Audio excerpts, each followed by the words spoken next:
Good evening and welcome to the Lebanon Board of Zoning Appeals meeting for September. Could we have roll call, please? Mark Vanneman, absent. Bruce Pauley. Here. Chad Kiger. Here. Ron Edwards. Here. Lori Gross. Here. Okay, we have enough to do business tonight. Has everybody had a chance to look at the minutes from last month's meeting? Any questions?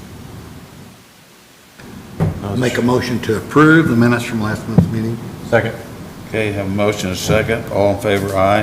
Aye. Motion carries. Okay, we have 3 items tonight's docket. The first one is docket number 2148. Dustin Kelsler requesting a development standard variance to construct a detached garage to be located at 422 East Main Street. The property is zoned MF, which is multifamily residential. Ben? Good evening, board members. Just walk you through a little bit of background here and some of the key points in the staff report. In terms of the application before you tonight, this is a request to construct a garage to the rear of the property, 768 square foot garage. If they want to pull up the screen and kind of show you what we're looking at here based on what was submitted by the applicant. Actually, I guess it would help if I plug into the computer so they could actually do that.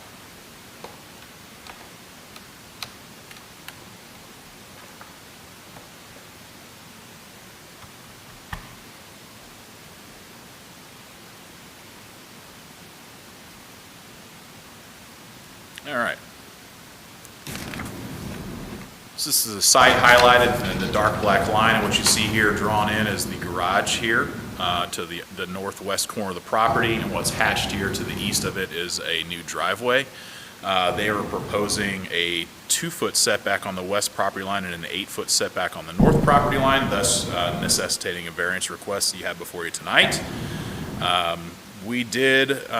Staff did request additional information from the applicant to just provide us additional explanation or justification for the location they're showing here.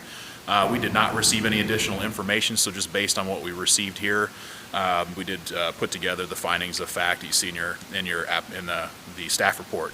So we, in looking at this just in general, to see whether it was possible to meet the setbacks, whether there was something to make it difficult in terms of accessibility that we have seen in the past, or whether there were utilities that may have been in the way or something like that. We weren't able to find any sort of restrictions like that, at least in terms of the information we had available to us.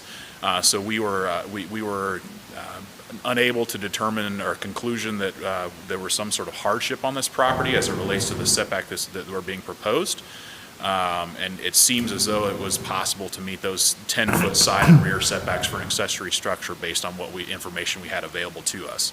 So walking through the findings of fact then as it relates to this, the first is the approval not be injurious to the public health, safety, morals, and general welfare. Proposed side and rear setbacks pose no imminent threat to the public safety, morals, general welfare of the community. The location will cause no accessibility or visibility issues within the adjacent alleys. Criteria number 2, the use and value of the area adjacent to the property included in the variance will not be affected in a substantially adverse manner. Use and value of the area adjacent to the property will not be affected in a substantially adverse manner. The proposed garage will not overly impose on the adjacent neighbor and will improve value of the subject property. Criteria number 3 is where we ran into some challenges in terms of determining approval of the variance, and that the strict application of the terms of the Unified Development Ordinance will result in practical difficulties in the use of this property. Again, we could find nothing in terms of the information we had available that determined that they weren't able to meet the setbacks. And so conclusion on this third finding was that the strict application of the terms of the Unified Development Ordinance will not result in practical difficulties in the use of the property. The applicant has not provided any specific reason or hardship that would justify the proposed location. It appears there is sufficient space within the rear yard to meet the required setbacks, and there would be no accessibility issues as the garage can be accessed from the alley along the side or rear of the property. Additionally, the applicant has not provided any information on location of the utilities that would limit acceptable locations. And given the fact that we were not able to conclude on this finding of fact number 3 that they had met the criteria for approval, staff had recommended denial of the development standards variance request to allow the construction of a garage that does not meet the accessory structure setback requirement. With that, I'd be happy to answer any questions. Ben, what is our restriction on accessory building total square footage as it pertains to the main dwelling on the property? They are allowed up to 50% of the square footage of the In a primary multifamily? structure. In any zoning district, the Okay. accessory structure for residential uses in general is 50% of the total, and this does meet that requirement. Okay. Any other questions? Thank you, Ben. Well, first of all, go ahead. This is a public meeting, and, a minute. But anybody wishing to speak during the meeting must sign in, and we'll go from there. Is the applicant here? Would applicant please step forward? Yes.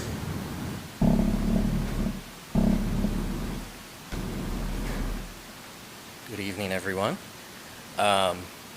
What questions do you have for me about this variance request? Could state your name for us and where you live. My name is Dustin Kessler. I reside at 422 East Main Street. Thank you.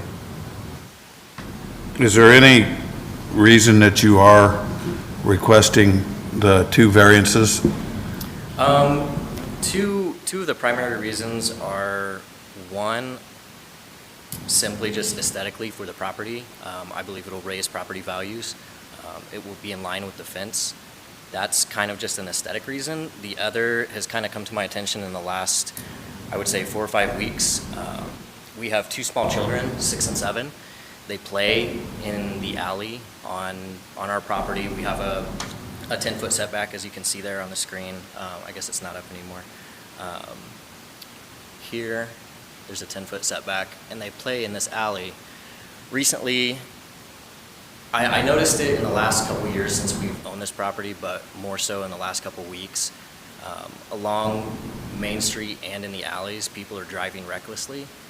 It's something that I've mentioned to my neighbor who's a deputy, and I'm just kind of uncomfortable with our kids playing in the alley right there, but at the same time, I'm not going to limit them to be children.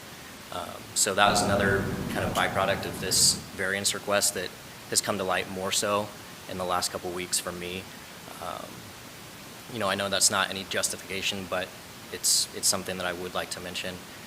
Being able to have a larger driveway that's safer for them to play in, I would appreciate. But it's completely up to your jurisdiction and what you guys decide. So there are no buried utilities or anything that you're aware of? No, sir. Okay. Other questions? So the city requested some information from you. What was the reason you weren't able to get that back to them? I have come in multiple times to the planning department and asked what information I needed to provide, and I provided everything that I was told. So if there was information that was left out that I needed to provide, maybe that's a fault on my part, or it's something that just wasn't discussed with me.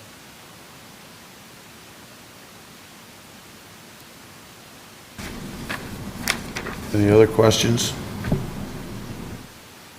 Thank you. Yes, sir. Once again, it is a public meeting. Anybody from the audience care to speak one way or the other? Seeing nobody stepping forward, we will close the public end of this meeting. Any questions for Ben or the applicant? Okay. In my opinion, maybe there's a communication issue. And so in order for that to be rectified, maybe we table this until next month's meeting, put it on next month's agenda to give the applicant time to satisfy the city's information requests. So is that a motion? That's a motion. I would second the motion. Okay, we have a motion and a second to table it for 30 days or till the next meeting. Kelly? Chad Kiger. Aye. Bruce Polly. Aye. Ron Edwards. Aye. Lori Gross. Aye. Okay, it's been tabled till the next meeting. You need to touch base back with the city and give them specifics and find out exactly what is needed on your part. And we will see you back here next month. Okay, the next item is docket number 2152, Tom Merritt for United Development LLC. Hey, Bruce, we got 2151. Yeah. Told you I was messed up. Got your papers out of order.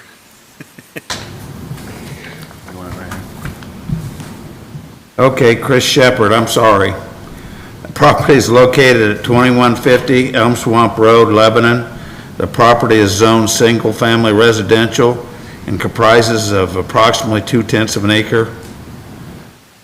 The subject lot configuration, 80 feet wide and 170 feet deep. Okay, Ben? Very good. Thanks, Ron. Bruce, members of the board here, we'll walk through this one a little bit here. This is also a setback variance associated with the garage. This is an existing property on Elm Swamp Road that actually has an existing single-car garage. The proposal that came into our office a month ago was a proposal to expand that existing single-car garage to be a two-car garage. That existing garage is currently set back 7 feet from the rear property line, which, as we just discussed on the last one, does not meet our 10-foot required setback for accessory structures. In this case, we're working with an existing facility that is a legally existing non-conforming use. This was just annexed to the city as part of the Elmwood annexation that was just done a couple years ago. So this pre-existed any ordinances related to the city of Lebanon. In the case of an expansion of a non-conforming use such as this, the UDO does not permit expansions of non-conforming uses. So in order for them to be able to expand this to a two-car garage, that would require them to seek the variance. Their only other option would be to physically lift that garage up and move it 3 feet further away from the property line so it meets the setback requirement before expanding the garage. So in this case, there is a hardship that's involved with that, as that's a request that's a little bit beyond reasonable to move the existing structure. So what you have before you tonight, again, is an expansion of an existing garage. You kind of see here to the rear of the property. It's an existing 12 by 18 garage. They're wanting to add on a 12 by 22 expansion to the north of that.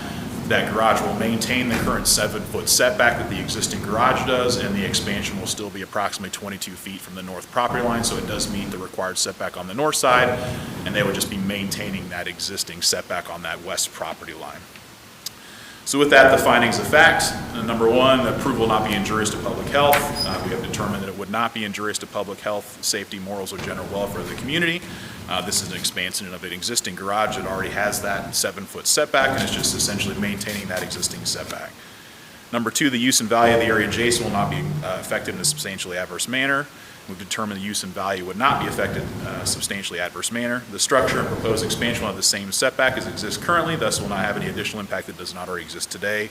And third, the strict application of the terms of the UDO will result in practical difficulties, and we have determined it will result in practical difficulties in use of the property. In order for the applicant to bring the structure in compliance with the UDO, it would need to be physically moved 3 feet to increase the rear setback before commencing the expansion. The variance would allow the garage to maintain its current location and allow the expansion with the same setback. And with that, staff has recommended approval of the development standards variance request to allow the expansion of an existing garage with a 7-foot rear setback. With that, be happy to answer any questions.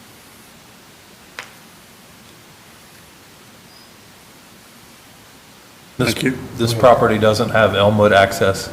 It does or not. Uwin access? Okay. This was a unique, it was one lot that actually only had Elm Swamp Road access. It actually backs up to, let me pull it up for you. I can kind of show you. These lots that are directly to the west of it are in Elmwood also, and then you got Elmwood Drive that's just to the west and off this screen here. So this lot only has access on Elm Swamp Road, but it is part of the Elmwood subdivision. And actually the lot lines in this county GIS system are not correct either. It's showing that the property actually owns to the center line of the road and that the garage is actually on the neighbor's property, but those whole lot lines need to shift about 20 feet to the west to actually be correct based on the survey data that we had from the applicant. So that you see right there, that it's showing off the property is actually the garage we're talking about, but we do have survey data that shows that it is part of this property. And where it's showing the property going to the center line of the road, it actually is probably about 20 feet off that center line about right here, and this whole thing shifts this direction, puts that garage back on the correct property.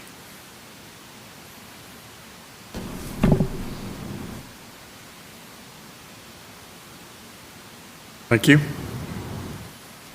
Chris, would you step forward and give us a little info? All right, if I go up with it. Yes, it is. Good evening. I'm Chris Shepard. I live 2150 Elm Swamp Road, as was just discussed. As he said, we're just trying to make it a two-car garage going straight to the north. There is no access to Elmwood. It's not like we're closing anything off, blocking anything off. It's just space that's there. We'd like to maintain the same property distance of approximately 7 feet from the property line to the existing garage. We want to maintain that straight line going north. Okay. That's the request. Questions? But that doesn't, okay, that doesn't mean you're changing it from what you've asked for here. You just, I'm sorry. what you asked for here is maintaining the 7 feet, right? Yes. Okay. Any other questions? No. Thank you. Being a public meeting, anybody from the audience care to voice a concern or anything? We will close the public end of the meeting. And if there's no questions for anybody, would entertain a motion. I'll make a motion to approve docket 21-51 with a 7-foot setback, rear setback. I'll second the motion. Okay, I have a motion and a second. Kelly? Chad Kiger. Aye. Bruce Pauly. Aye. Ron Edwards. Aye. Lori Gross. Aye. Motion carries. Congratulations. Good luck. Thank you. Okay, now I guess it's time for Mr. Merritt.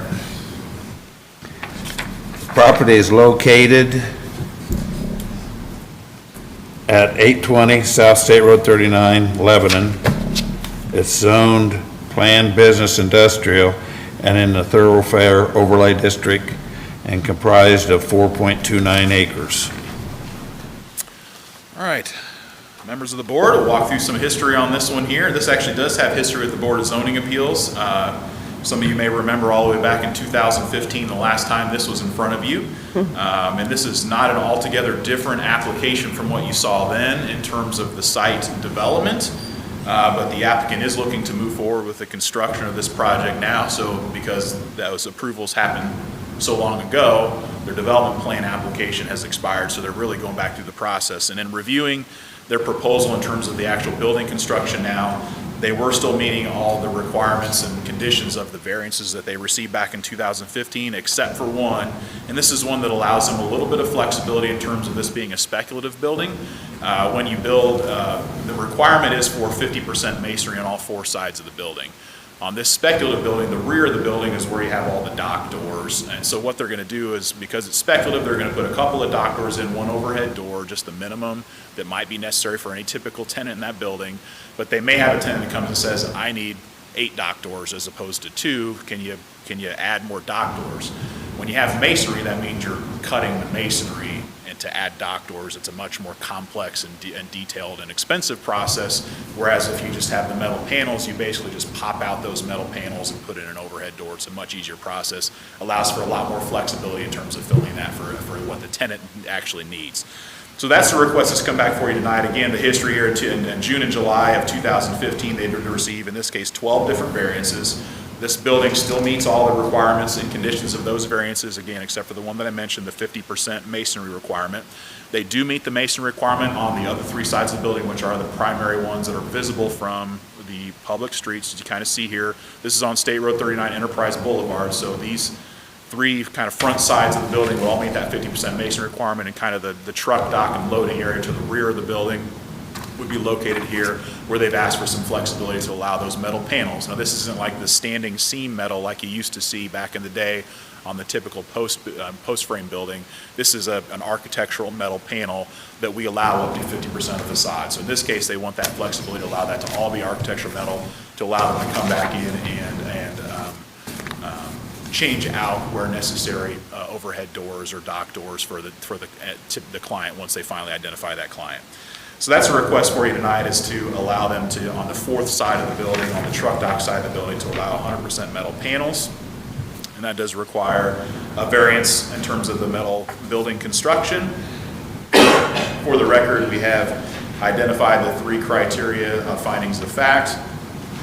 That the approval will not be injurious to public health, the use and the value of the area adjacent property will not be affected in a substantially adverse manner, and the strict application of the terms of UDO will result in practical difficulties, and that again is what we identified. They theoretically would be able to provide the required materials, that's not the issue, but the use of masonry does significantly limit the flexibility to add or change dock and overhead door locations on the rear of the building for any potential speculative tenant. And many of the speculative buildings like this, they will put in a minimum dock doors and then add or change them later on once they identify the tenant. So that is a fairly typical process. Given the findings of fact, all are in the affirmative, planning staff does recommend approval of the development standards variance request to permit relief from the architectural metal requirement of the thoroughfare overlay district. With that, I'd be happy to answer any questions. I have a question. Is this, I think I remember when he was here before. And I think the question came up about a sidewalk down the front. But I can't remember why it was, we didn't. Was the decision made not to put the sidewalk along the front? I think there is sidewalk shown on this plan. I'll let their engineer just verify that, but I do believe I see sidewalk shown on this Okay, plan well, to meet the requirement. but let's let them go, and then I might bring it back up again. Any other questions for me? Okay, would the applicant or engineer or whoever step forward, please?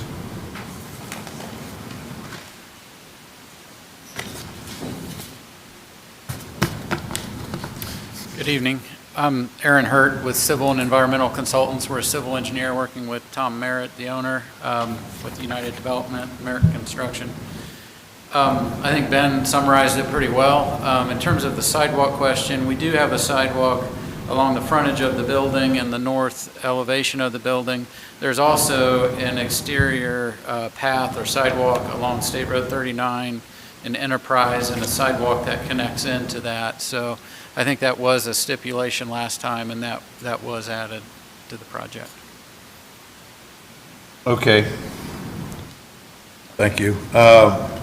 Would you like to continue on with any further information? I think Ben summarized it pretty accurately. You know, the variances for the metal panel on the back side of the building to provide flexibility and the ability to add different tenants and subdivide the building. So I have a question, just for clarification.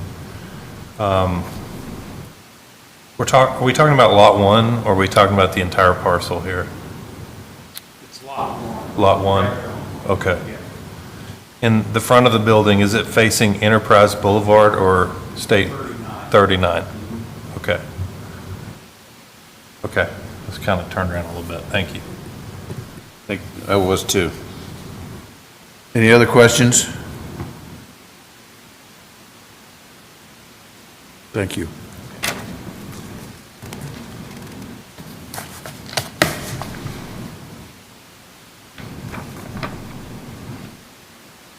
Okay,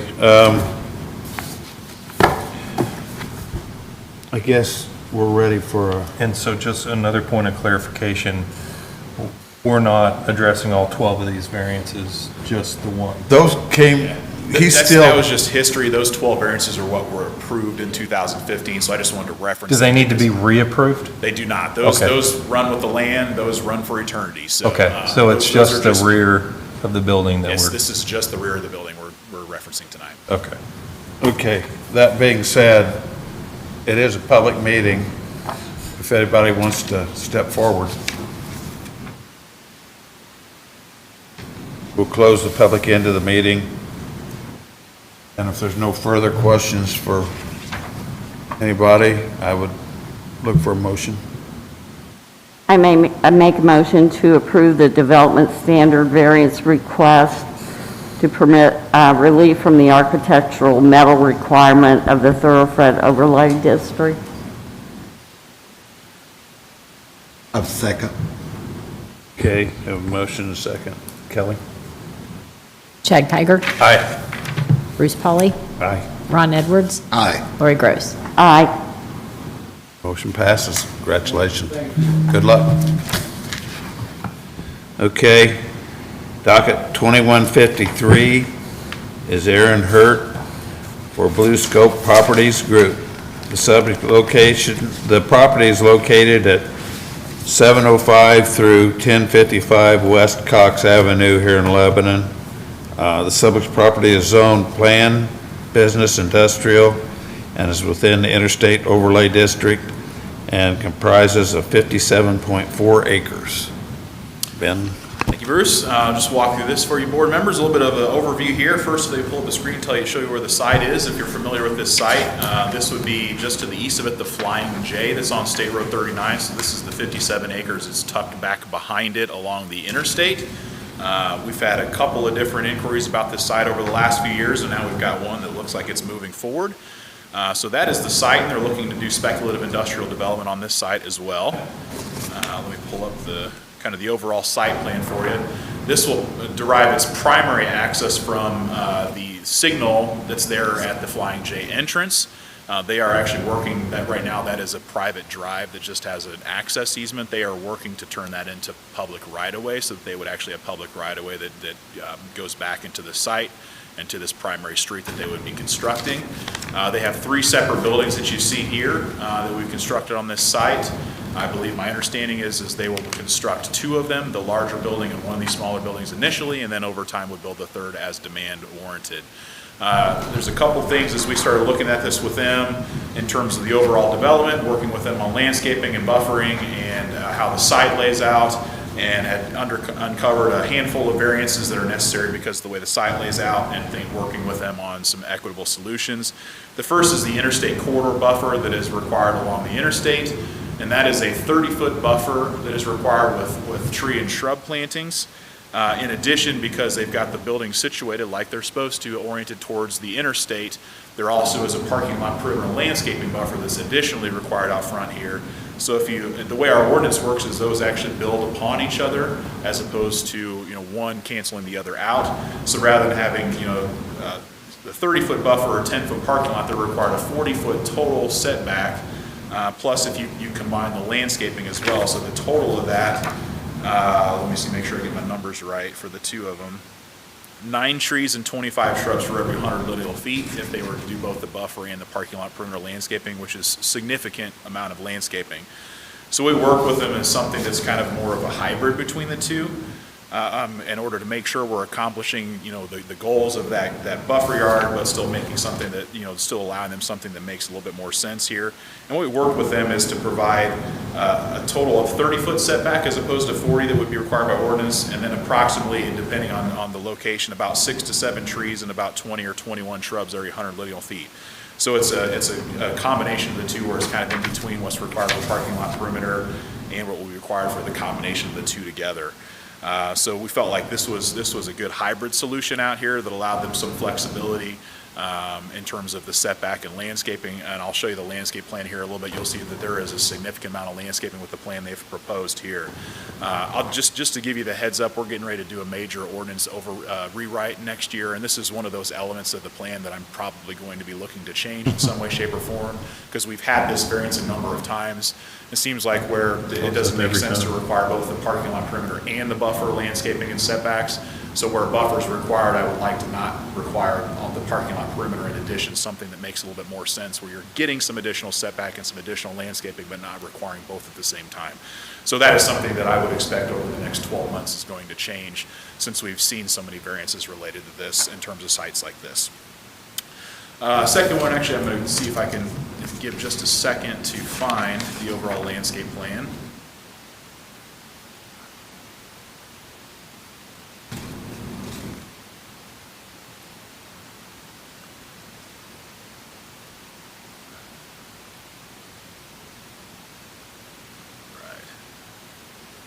So again, we talked a little about landscaping. This is such a large scale, it's kind of hard to see, but you can see that there are trees and shrubs essentially lining that entire parking lot perimeter out there, even with the changes that are being proposed in terms of the site landscaping.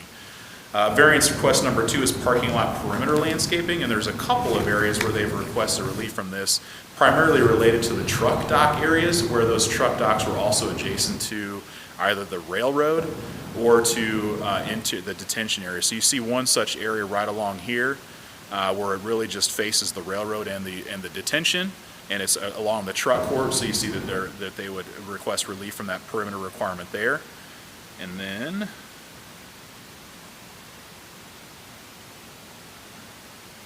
On this larger building, it's a very similar request along the south side here. Again, this truck and trailer parking area along the south side where it's directly adjacent to detention area. And actually, there's an additional industrial building to the south, and that's actually where they park all their trailers too. So they're very extremely similar use backing up to each other here. That use to the south doesn't necessarily have landscape buffers either. So this would be a very similar treatment that you see here. So they have requested relief to allow these truck parking areas relief from that parking lot perimeter landscape requirement where it's adjacent to areas, both like uses and then also the railroad where there's no need to buffer in terms of that. The third one is dumpster screening, and the requirements that dumpsters be situated so that the gated side of the dumpster is not visible from a public street. What you have here is a situation where you have the interstate and the buildings in front of them, but then their utility areas and trailer areas are actually to the rear of the buildings, but they actually still face a public street because there is a new public street that will be constructed through the site. So in terms of, say, this building here, you can see there's a dumpster location that's proposed right here, and that dumpster technically faces the public street. So while it is the back of the building and located in kind of the truck access area, that does still face towards a public street, so they do need relief from that dumpster screening requirement to allow that dumpster location you see here. It is appropriately screened with landscaping, evergreens, and other street trees out here, so they have provided screening.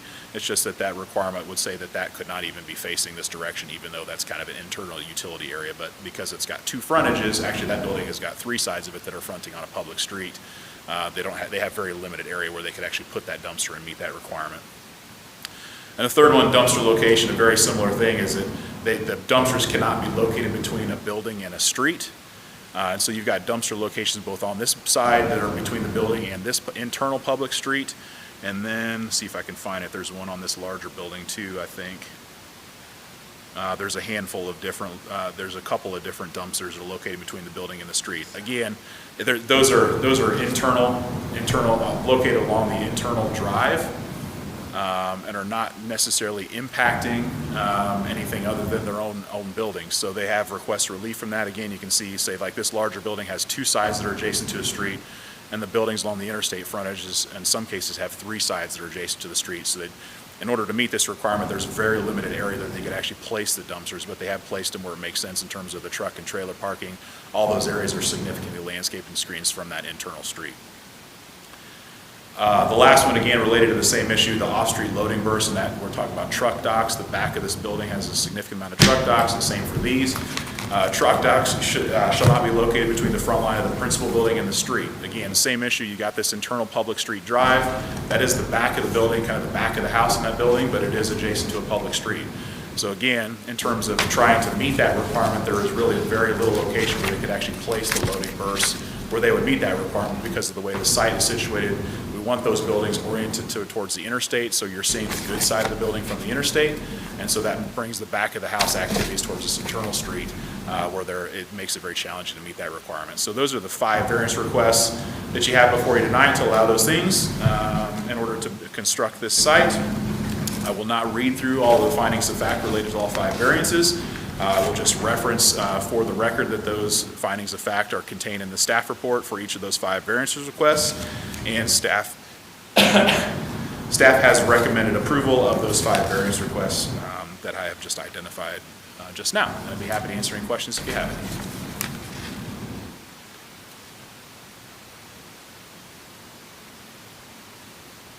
All 3 of these buildings going at the same time?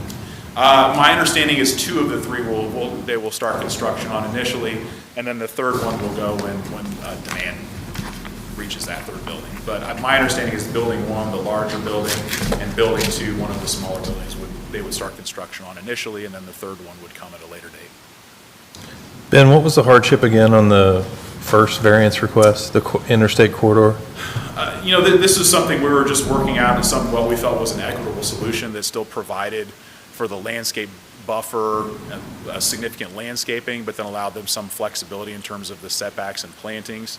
So you know, technically, there really isn't a hardship, but it was something we felt like working with them to provide some sort of hybrid solution that made sense in terms of the site and still provided, you know, the efficiency and effectiveness of the landscaping along the interstate. So this is something where I'm trying to work on solutions with people as we're working to change the ordinance over the next year. Something that I feel like is a more appropriate solution in terms of this moving forward.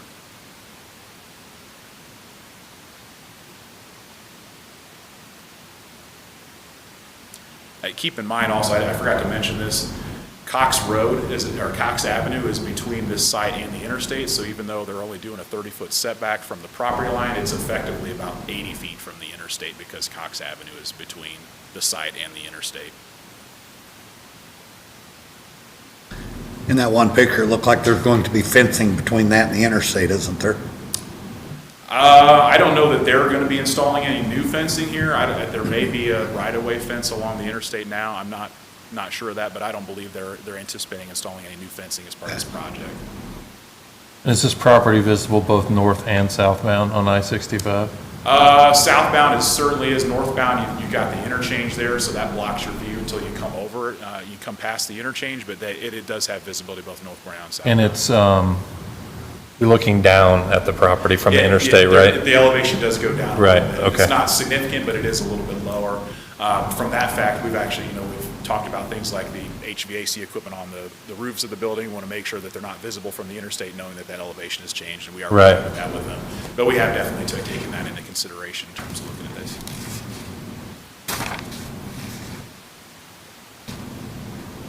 Thank you. Would the applicant care to step forward?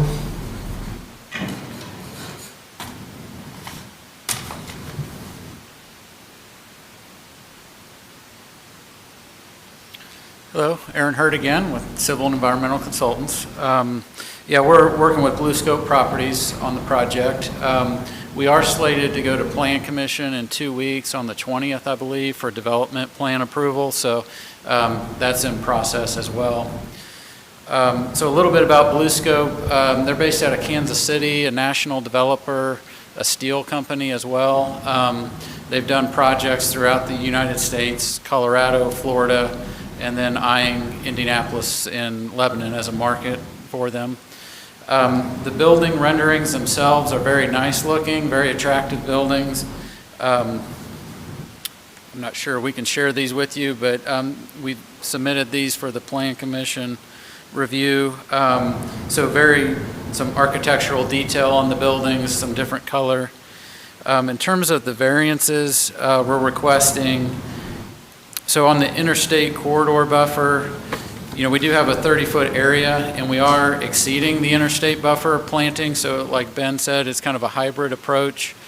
We thought we can fit, very nice landscaping in that area. We do have landscaping next to the building and the sidewalk as well, so there'll be landscaping in the buffer, but there's also landscaping next to the building, and it's basically continuous along the frontage.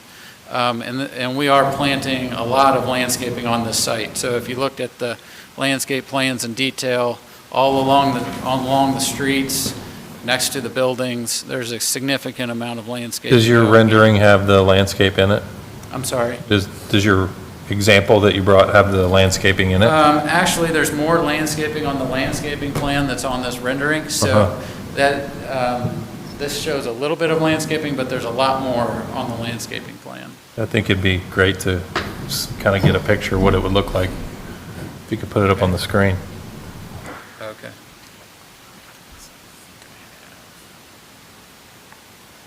Ben's already got it.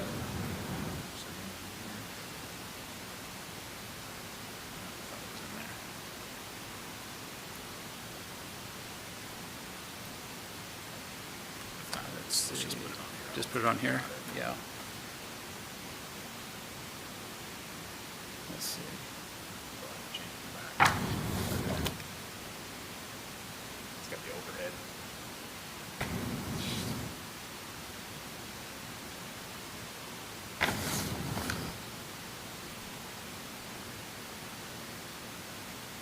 overhead. The overhead.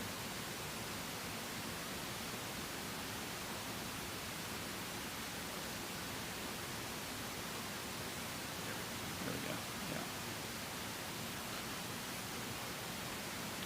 yeah. Yeah, so each of the three buildings are similar to this. The two buildings at front, I-65 will be basically identical, they're similar sized. And then the bigger building is slightly different, but similar concept. So it's a little hard to see on the overhead, but there is articulation in the building and ins and outs. They did do a sightline study from the Interstate for the mechanical equipment, and the mechanical equipment is going to be set back, so you really can't see it from the Interstate with the parapet wall. You can't really see the equipment from the roadways. And again, this rendering shows the required landscaping or the proposed hybrid solution? Neither one. So it shows neither. We have a lot more in our case Okay. of landscaping. All right, just want to Yeah. make sure. Yeah. Yeah, basically along the frontage of the building, there's continuous shrubs the entire way, except for where you have a doorway. Yeah. So, yeah, those are the landscaping items. And then in terms of the dumpster screening and location, it's basically the unique nature of the site with a public road kind of behind, and then I-65. The buildings basically have 2 or 3 frontages around them, and so the dumpsters themselves will be masonry and then have a gate on the front of them, so you won't really see the dumpsters, but it's just positioned behind the building, so, but it's a frontage of a road that, we have the road that snakes through there, so that's what the variances are for on the dumpsters, basically. And then the same thing on the off-street loading berths is that with the site plan fronting the roads, there's not much we can do about that in terms of the loading berths. We do have the buildings along 65 that, we're fronting 65. And so we have the front of the building, the architectural features facing 65, and then the loading berths will be on the back side where there's a new public road that cuts through the site. Excuse me. So we have submitted plans to engineering and working through comments with the city engineer and getting through those and just trying to move this along, and their goal would be to start construction, as soon as feasible. So. Any other questions? Thank you. Okay, thanks. Anybody from the audience care to step forward? We will close the public end of the meeting then. And I guess if there's no other questions for either one, I'd take a motion.